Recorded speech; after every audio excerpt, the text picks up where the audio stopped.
That actually could work, because with the tools that we're recording with, we can make so much out of something so abstract and loose. Some of the coolest stuff that we've done for the raid has been based on little sketches that we did on laptops. I did probably a quarter of the sketches of the cues for the raid on a laptop in a car or in a plane.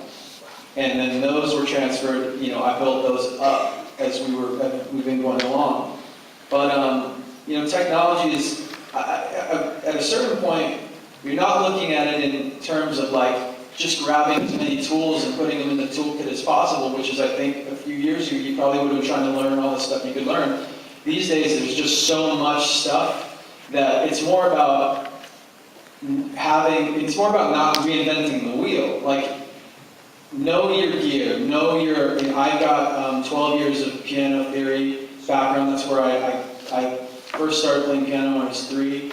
I use that every day. And in the time that I've been playing with samplers and keyboards since I was probably about 16, I have a massive library of sounds in my hard drive that I like to pull from. But when it comes time to make something, you can't use them all.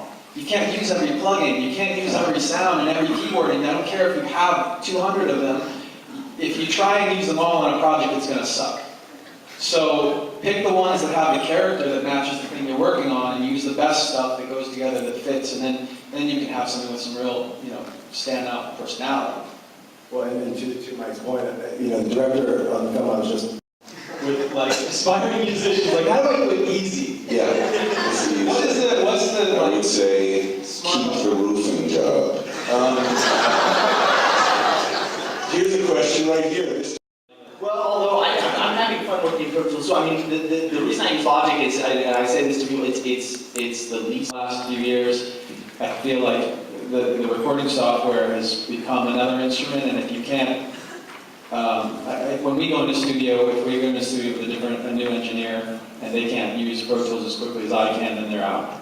So that's kind of just the way it works. And if you're going to be recording in anything, you gotta.